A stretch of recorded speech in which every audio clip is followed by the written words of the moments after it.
Могу Камчыбек Ташиев жөнүндө дагы сөз кылбасак болбойт. Биз Камчыбек Ташиевди 2020 жылы эл катары мен да колдогом да.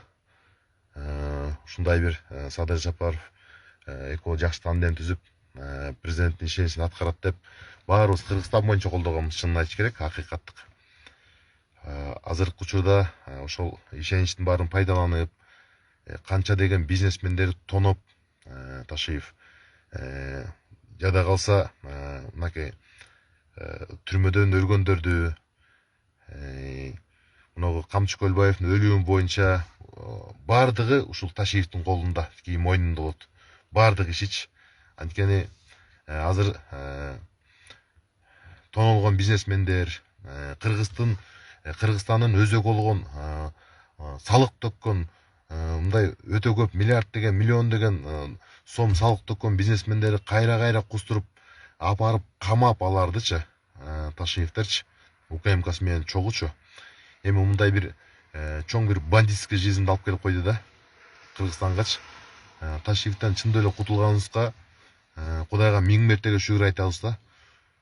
4 миллиард 175 миллион сомду булар 4 эле жылда ушундай урдаптыр да. Ташиевдин семьясы клан, Ташиевский кландарчы. Мурда эле бай болчук дейт. Мурда эле бир жашообуз жакшы болчу дейт. Мурда эле заправкаларыбыз бар болчу дейт. Ооба, анысы макул. Заправкалар бар, бай дейлик. Эмне үчүн анда баласы дөңгөлөк урдады? Биз Ташиевке элдин бере турган суроосу аябай көп. Ажоодагы могу мээримдик кылып атат да Ташиевтергечи. Негизи Ташиевди семьясын алып келип камаш керек буларды. Шайырбегин, Таймуразын, Камчыбек Ташиевдин өзүн алып келип камаш керек. Жада калса фейктерге ушундай бир спонсор болгон аялын алып келип камаш керек булардын. Булар Кыргызстанды аяган жок да. Элдин жашоосу 4 жылда кандай болду? Кымбатчылык басып калбады бизди. Бардык нерсени Ташиев өзүнүн колуна алды да. Бардык нерсе, любой жерге барсаң, Ташиевдин кишилери. Эл тирлик кыла албай калдык да. Кыргызстандын экономикасын көтөрөм, мен деген ушундай бир элдин алдына ак болуп иштейм деп Кудайга ант ичкен, мыйзамга ант ичкен Ташиевдин аягына эмне болду? Уур болуп калды да булар семьясы мененчи. Разбойник, государственный разбойник деп коет муну. Элдин чөнтөгүнө кол салып көнгөн булчу илгери элечи. Анан бир карасаң баласы квартира берип атат, кече дөңгөлөк урдап жүргөн баласы. Бир карасаң өзү квартира берип атат. Откуда булардын мынча деңиз? Каяктан бул байлыгы буларда? Биз мамлекеттин ортолук байлык бул. Мамлекеттин байлыгы бул жалпы элдин ортолугу болуп эсептелет мыйзам боюнча дагы. Ассаламу алейкум кыргыз элим. Сиздерден жардам сурап кайрылып жатабыз. 3 баланын энесимин. Уулум Умар 6 жашта, врожденный паралич, ДЦП 4 степенде. Жалгыз бой энемин. 3 баламды Алланын жардамы менен өзүм чоңойтуп келейтамын. Ооруган балам менен жашоо аябай караңгы болуп кетет.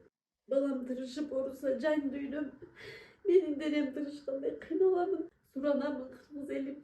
Balama 5 сом, 10 сом olsa da жардам бериңиздер. Жок дегенде мени көрсө, апа деп, мени тааныса деп үмүттөнөм. Жаны оорубай жашаганга себепчи болуңуздар, суранамын. Балдарыңыздар оорубасын. Улуу Рамазан айында дуаңыздар кабыл болсун. Мамлекет сиз менен менден куралат. Жалгыз Ташиевден семьясынан кура албайт да.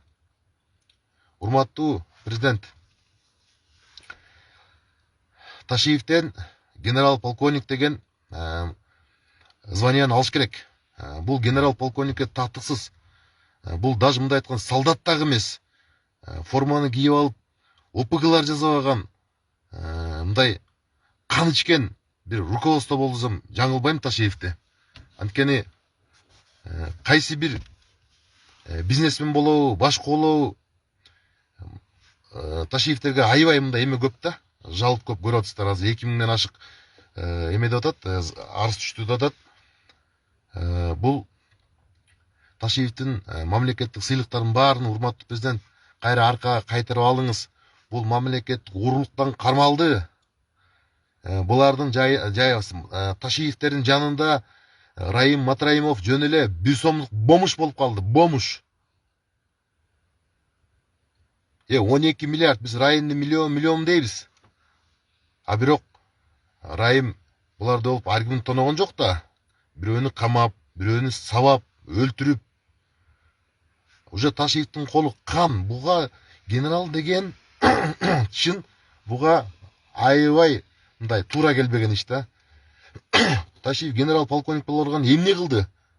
Башка мамлекетти жеңип Кыргызстандын желегин сайдыкпы? Жок. Жеңилдик мисалы да.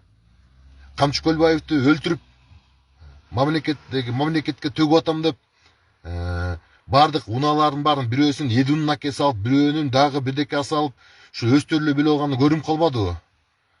Биз президентке ушундай бир эме болгондо президентибиз Ташиевди кызматтан кетирбегенде, Ташиевди кыргыз элин кууратмак бул каракчы. Урматтуу президент, ушул сизден бир көптөн көп өтүнөм, жеке өзүмдүн атыман өтүнөм. Ушу Ташиевдин генерал полковник званиясын алып, мамлекеттен кандай бийик сыйлыктар алган болсо, бардыгы мамлекетке кайтарып, мунун өзүн жоопко тартыш керек, урматтуу президент. Албетте мен бул өзүмдүн жарандык укугум, конституциялык мыйзамда өзүмдүн укугумду айтканга бул конституция уруксат берет мыйзам боюнча. Эми Ташиевдердин үй бүлөсүн Шайырбек Ташиевдин жалгыз өзүндө 12 миллиард сомдук байлык бар экен.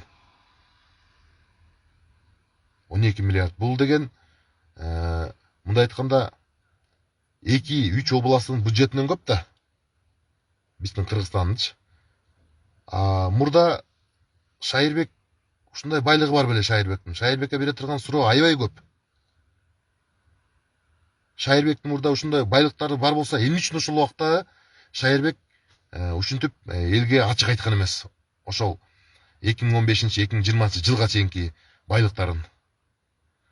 Өздөрүнүн эле Ташиевдин өздөрүнүн территориясы айтып атат, таң калышып атат. Жакындары, булар мындай эмеси жок болчу дейт, мындай байлыгы. Булар кандай болуп калды деп жанында мындай жакындарын бар айтып атат да. Өздөрү таң калышып атат. Эми бизди Ташиевке окшогон эле келип, бир зөөкүр келип Кыргызстанды иниси 12 миллиард, өздөрү 4 миллиард 100 миллион 175 миллион сом тоноп кете берсе, биздин келечекке эмне калат? Келечекке жүн дагы калбайт, жүн. Ташиевдердин мүлкүнүн бардыгын мамлекетке алыш керек. Бул Ташиев кыргыз элине иштеп атам, кыргыз элине опугалар менен күрөшүп атам, коррупция менен аеосуз күрөш болуп атат деп, өзү коррупционер, өзү ОПГ болуп алды. Кудайга шүгүр, калыстык жок жерде Кудай Таалам өзү калыстыкты орнотот. Кудайдын калыстыгынан өткөн калыстык болбойт бул дүйнөдө да, аркы дүйнөдө дагы. Азыр маалыматтар бар. Мисалы мынагы Эдунун байлыктарын баарыбыз көрүп атабыз, урматтуу кыргызстандыктар. Эдунун байлыктарын баарыбыз көрүп атабыз. Камчы Көлбаевдин бронированный машинасын $150,000 турат ал машина. Бир тууган акесине берип койгон Эду. Макул, аукция менен уту дейлик. Кайсы банкка акча төктү? Кана квитанциялары, мамлекетке өткөн мүлктөрүнүн кагаздары канакей. Бирөөсүн да элге көргөзгөн жок да Ташиев. Бирөөсүн да элге көрсөткөн жок. Буларды камап туп-тура кылат. Мамлекетти ушуга Эдуга окшогон, Ташиевге окшогон каракчылар мамлекетти кууратат. Ташиев байлык жагынан Бакиевтерден, Жаныс Бакиевден ашты. Райымны бияка коюп, Райым Ташиевтердин жанында бомж болуп калды, бомж. Райым миллион деген сөз уже жок. Ташиев миллиард болуп калды уже азыркы данный учурда. Акыйкат айткандардын баарын камайт Ташиев. Мына алды эми чыгып атат түрмөдөн.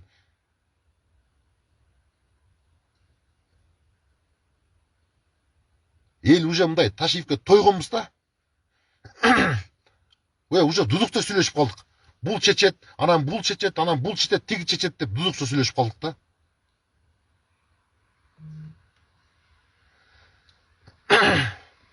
Эми бул Ташиевтердин байлыктарын, мүлктөрдүн бардыгын мындай кылдат текшерип бардыгын мамлекетке кайтарыш керек. Бир эле кишиде ушунча байлык болсо, азыр мынакей мындай бир маалыматтар чыгып атат. Мындай Шайырбектики 12 миллиард болуп атат сом менен. Ташиевдин өзүнүкү 1 миллиард долларга жакын деген сөздөр чыгып атат да. Анткени мен буга ишенем, маалымат сөздөрүнөчү. Анткени элдин жашоосу ит минип калды да, ит минип калды. Ташиевдерди кайсы ботекстер, кайсы котекстер Шайырбекти мактап жүргөнүн баарыбыз билебиз.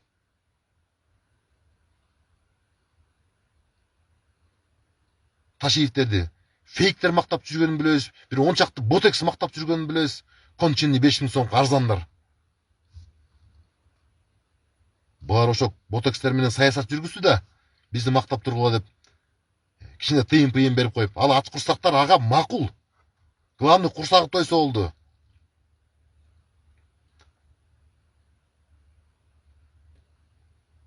Ташиевди алып келип, буну камаш керек. Буну камаса, башка каршыларга дагы аябай мындай сабак болот да.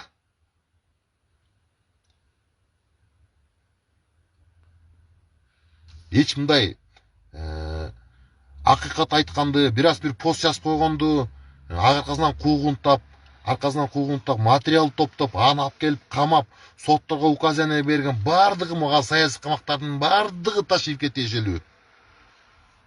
Бул Ташиев эч кимди уккан жок да. Эч кимди уккан жок.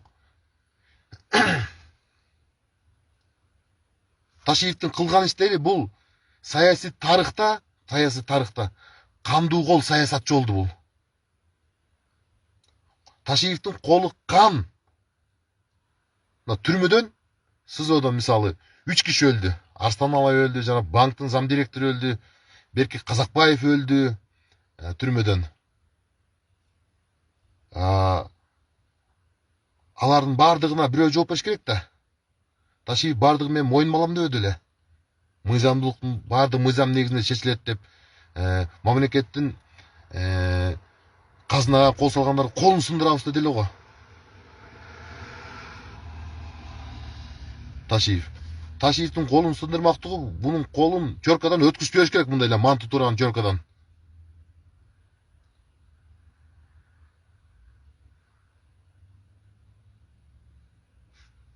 Айнанайын. Бир семья нар жак бер жагы сом менен 20 миллиард сом чогултушуп байлык. Анан Ташиевдер өзүнчө чогул, булар семейниклар бардыгы өзүнчө чогулту да, чогулуптур да. Эми мындай элдин арасында айтылган сөздөр да. Шайырбектин жалгыз эле өзүнүн бюджети нарын, көл, таластыктан көп болот го 12 миллиард. Бизде таласка 1 миллиард 900 миллион сом бөлүндү таласты оңдоого.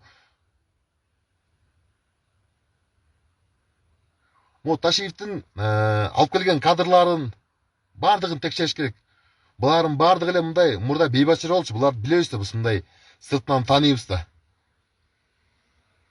Өзгөчө могу Таймыровду текшериш керек. Бул бырылдак жакшы эле жалбат менен ошту жүдөтүп коюптур. Бизнесмендер тоношту, канча деген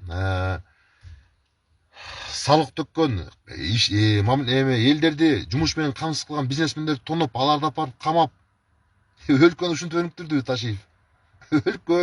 Өлкөнү Ташиев тоноду, өнүктүргөн жок. Бул гарантия. Эми баарыбыз көрдүк да. Мына азыркы 4 миллиард 175 миллион сомун бул возврат төлөп эле атат. Тиги жана камалган төртөө түптү схеманы айтып берип атат. Ташиевдер мондай кылган, мо схема менен биз ушундай иштергенбиз деп. Уже показания кетти да. Бул деген сөз, төлөп берем деген сөз, мен уруулугумду мойнума алып, мамлекетке кузуп берем деген белги бул.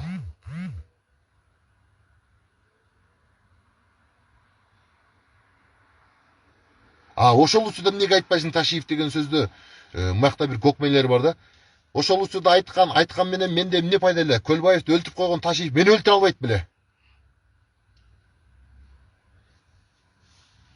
Ташиев өзүнүн убийствосын мойнуна алып атат. Мен Камчы Көлбаевди мамлекеттин келечеги үчүн өлтүрүп койдум деп атат. А биз ойлодук да, бул мамлекеттин келечеги үчүн жанын салып күрөшүп атат деп. Көрсө бул каракчы, бул разбойник Ташуев. Көлбаевдин байлыгын алыш үчүн мамлекетке эмес, өзүнө Көлбаевди өлтүргөн. Бул юристтер түшүнөт. Бул чисто убийство. Ради государства эмес, жеке өзүнүн интереси үчүн бул Ташиевке чистый убийство. Бул мойнуна илсе болот. Анткени бул өзү кайсы бир жерде жолукканда мындай битин серьезный кылып, мындай генералский бит кылып атат да, ошентип айтып атат. Мен Көлбаевди өлтүрүп койдум. Келечек үчүн ради государства деп атат. Ради государства деген адамды өлтүрүп ради государстваны түзө албайсың. Колу канга малынган адам ал эч качан мамлекетти алдыга сүйрөй албайт. Бул Кыргызстанда макал бар, кан кое бербейт деген. Мына мисалы баарыбыз билебиз. Мен мисалы опуглара болушкан жерим жок. Камчы Көлбаевдин апасын тоюна барды деп мен деген бизнесменди апарып туруп Ташиев иш козгоп камады. Бул деген опугларды каржылады деген жөө менен. Бирок опугларды алдыга коюп, мындай экранды жапкандагы эл көрбөсүн деп, аркасында Ташиев өзү чоң кылмыштар жасаган. Эмне кылмыш? Ошол алып келип камаган байларды сындырыш, акчаларын сындырыш, мамлекетке мисалы төктү дейли, макул өзү айтты, 4 миллиард төктүк депчи. Төккөндөн сырткарыдагы сол чөнтөк, оң чөнтөк дегендер бар экен да, түрмөдөн чыгыш үчүнчү. Мынакей ушундай бир оорду өткүздүк, урматтуу кыргызстандыктар. Азыр дагы коркуп отурат анча мынчалары. Ташиев келип калса биз эмне болобуз депчи. Кудай буйруса, Кудайдын жардамы менен бул каракчы чабылды. Каракчы келбейт, Кудай буйруса. Президентибиз айтпадыбы? Болду, бул келбейт депчи. Буга кызмат берилбейт деп. Болду. Президенттин сөзү уже болду. Бүттү деген сөз да. Эчтеке жок буга деген сөз. Азыр дагы бир 2-3 айдан кийин көрөсүздөр. Укмуш УКМКнын балдардын үстүнөн арыштар түшөт. Ошо Ташиевдин таш доорундагы УКМК азыркы эмес, Ташиевдин доорундагы. Азыр баары коркуп атат чындап эле. Кайра Ташиев менен элдешип алса, эртең бүрсүгүн Акбусик келип бизди жүктөп кетсе деген баары коркуп атат. Бу Акбусикти түшүнө кирип койгон баардыгынчы. Урматтуу достор, мына могул жерде 101 киши болдук. Баарыңар бири-бирден поделиться кылып койсоңуздар, могул жерде бир нече адам көрөт да. Анан кийин мен эмне дейт элем? Кыргызстанды тоногон ушундай семейный клан, планы жок кланын Ташиевдин үй бүлөсүн алып келип, Ташиевдин өзүн дагы, Шайырбек Ташиевди дагы, Таймурасты дагы, ана Абдысапарбы, министр транспорт өкүл баласы, алып келип баарын камаш керек. Мага апам айткан, көп дүйнө башыңа мүлк болбойт, балам, көп дүйнө жыйнаба деп, мен андайга жол бербейин деп. Апасы менен ант ичкен бул. Тиги